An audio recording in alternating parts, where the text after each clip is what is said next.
कशी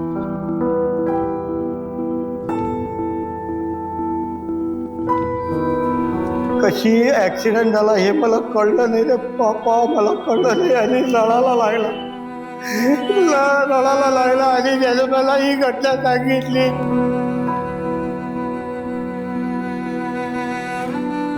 8 दिवसात ज्या घरात सनई चौघडे वाजणार होते, आज त्याच घरात काळीज चिरणारा आक्रोश सुरू आहे.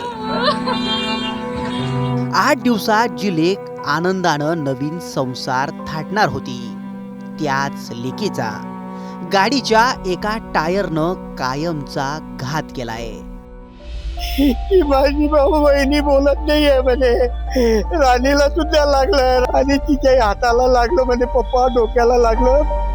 या बापाचा आक्रोश काळीच पिळवटून टाकणार आहे. हा बाप ज्या लेकीचं कन्यादान करणार होता, आता याला त्याच लेकीवर अंत्यसंस्कार करण्याची वेळ आली आहे. लग्नाची पहिली पत्रिका सप्तशृंगी गडावर द्यायला गेलेली नवरी घरी कधीच परतली नाही. घरी धडकली तिच्या दुर्दैवी अपघाताची बातमी. काळजाचा थरकाप उडवणारा हा प्रसंग कधी, कुणासोबत आणि कुठे घडला?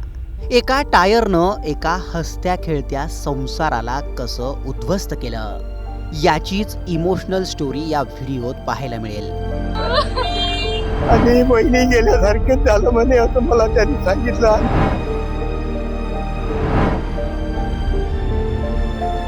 तुमच्या स्क्रीनवर दिसणारी ही लग्नपत्रिका पहा.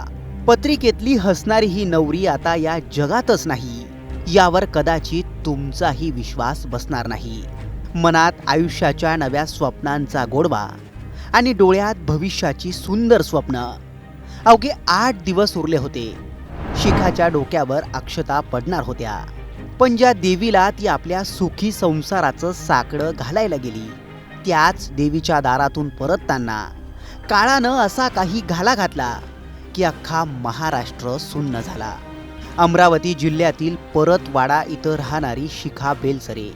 शिखाचा 21 एप्रिलला साखरपुडा झालेला आणि 8 मे रोजी लग्नही ठरलेलं. लग्नाची पत्रिका वणीच्या सप्तशृंगी देवीच्या चरणी अर्पण करण्यासाठी शिखा आपल्या कुटुंबासोबत गडावर गेली.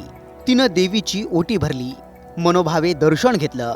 अगदी वडिलांना फोन करूनही सांगितलं, बाबा दर्शन खूप छान झालंय, आम्ही निघतोय आता. पण कुणाला ठाऊक होतं की शिखाचा तिच्या वडिलांशी झालेला हा शेवटचा संवाद असेल.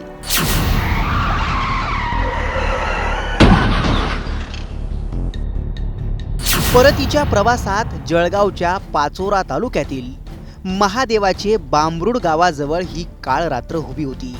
धावत्या कारचं अचानक टायर फुटलं, गाडी अनकंट्रोल झाली आणि थेट एका झाडावर आदळली. एका क्षणात होत्याचं नव्हतं झालं.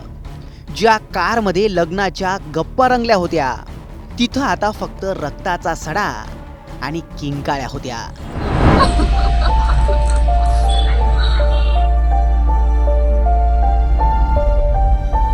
सध्या कोणी तिला घ्यायला तयार नाही, म्हणून आम्ही सरकारी दवाखान्यात गेलो. वहिनीला तिथे ऍडमिट केलं आणि बहिणी गेल्यासारखेच झालं म्हणे, असं मला त्यांनी सांगितलं. आणि या भीषण अपघातात उपवर नवरी मुलगी शिखा बेलसरे आणि तिची चुलत वहिनी मीना मानकर यांचा जागीच मृत्यू झाला. तिचा भाऊ शुभम आणि चुलत भाऊ सुनील हे गंभीर जखमी झालेत. जळगावच्या शासकीय रुग्णालयात जेव्हा यांचे मृतदेह आणले गेले, तेव्हा नातेवाईकांनी केलेला आक्रोश पाहून तिथं उपस्थित असणाऱ्या प्रत्येक व्यक्तीचं काळीच पिळवटून गेलं. दुर्घटना अशी झाली की माझा काल दिनांक 28 एप्रिल 2026 रोजी सकाळी माझा मुलगा व मुलगी ही गडावरती म्हणजे सप्तशृंगी देवीच्या दर्शनाला टिक्सा पापड व पत्रिका ठेवण्याकरिता सकाळीच निघाले. सोबत माझा मानलेला मुलगा म्हणजे माझा सक्का मुलगा, माझ्या मुलापेक्षा सक्का मुलगा असा माझा सुनील वामनराव मनकर व माझी सून मीना सुनील मनकर हे सकाळी त्यांच्यासोबत हरमवरून बसले. त्या गाडीत ते सुखरूप 1 वाजता 28 तारखेला दुपारी गडावरती पोहोचले. त्यांनी तिथे रूमसुद्धा केली. आणि रूम केल्यानंतर शांततेने ते 5 वाजता रोपवेने दर्शनाकरता गडावरती चढले. गडावरती दर्शन घेतले. त्यांनी मला तिथून फोन केला की पप्पा, काका, आमचं सुखरूप दर्शन झालं. कोणत्याच प्रकारची गर्दी नव्हती. आम्ही गर्दी नसल्यामुळे शांततेने दर्शन घेतलं. देवीची ओटी भरली, पत्रिका ठेवली आणि तिथे 2 मिनटं प्रार्थना करून आम्ही रोपवेने खाली आलो. खाली आल्यानंतर आम्ही 6:30 पावणे 7च्या दरम्यान जेवण केलं. जेवण केल्यानंतर खोलीवर जात असल्याचे त्यांनी सांगितले. खोलीवर पोहोचल्यावर त्यांनी मला असे सांगितले की पप्पा, माझी सून जी होती ती मला नेहमी काका म्हणायची, तोंड भरून खूप काका म्हणायची आणि तिने सुद्धा सांगितलं काका मी पोहोचली, आम्ही आराम करतो आणि आम्ही उद्या सकाळीच 5ला निघणार. आणि 5ला ते निघाले. ते निघताना पाचोऱ्याच्या जवळपास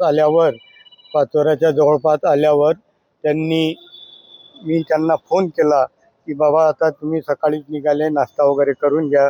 मुलांनाही सुद्धा मला फोन केला आणि माझा जो मुलगा आहे सुनील नावाचा, त्याने सुद्धा फोन केला की काका आम्ही इथपर्यंत आलो. आता आत्याचं गाव हे 80 किलोमीटरच राहिलेलं आहे नशिराबाद. मी त्यांना म्हटलं शांततेनं फोन करा आणि क्षणातच अशी घटना घडली की लगेच माझ्या मुलाचा फोन आला. त्यांनी मला म्हटलं की पप्पा गाडी कशी ॲक्सिडेंट झाला हे मला कळलं नाही रे पप्पा, मला कळलं नाही. आणि रडायला लागला आणि त्यानं मला ही घटना सांगितली की माझी बहिणी बोलत नाही आहे म्हणे. राणीला सुद्धा लागलं. राणीचं खरं नाव तिचं शिका आहे आणि तिच्या हाताला लागलं म्हणे पप्पा, डोक्याला लागलं. सर्जन कोणी तिला घ्यायला तयार नाही म्हणून आम्ही सरकारी दवाखान्यात गेलो. वहिनीला तिथेच ॲडमिट केलं आणि वहिनी गेल्यासारखेच झालं म्हणे असं मला त्यांनी सांगितलं. आणि मी लगेच गाडी घेऊन अचलपूरून पती पत्नी व माझा 110चा मानलेला भाऊ सुशील नावाचा त्याला सोबत घेतलं आणि मी जळगावला पोहोचलो. ही घटनाक्रम आहे. ज्या मणीगडावर तुम्ही गेला होता ती लग्नाची पत्रिका ठेवायला कोणाचं लग्न होतं आणि केव्हा लग्न होतं? माझी जी मुलगी आहे शिखा विनायकराव बेलसरे, हिचा विवाह 8 मे 2005ला ठरलेला होता. 26ला ठरलेला होता आणि ती पत्रिका तिथे ठेवली. टिकचा पापड ठेवला, देवीची ओटी भरली, लुगडं वगैरे वाहलं, शांततेनं दर्शन घेतलं आणि ते परत खाली रोपवेने खाली आले. एका बापानं ज्या मुलीला डोलीत बसवून पाठवण्याची तयारी केली होती, आज त्याच मुलीला खांदा देण्याची वेळ त्यांच्यावर आली आहे. नियती इतकी क्रूर कशी असू शकते? शिखाच्या जाण्यानं बेलसरे आणि मानकर कुटुंबावर दुःखाचा डोंगर कोसळलाय. रस्ते अपघात हे फक्त जीव घेत नाहीत तर अख्खी कुटुंब उद्ध्वस्त करतात. प्रवास करताना काळजी घ्या. शिखा आणि मीना यांना न्यूज 18 मराठीची भावपूर्ण श्रद्धांजली. या दुर्दैवी घटनेबद्दल तुमचं मत काय? कमेंट करून नक्की कळवा.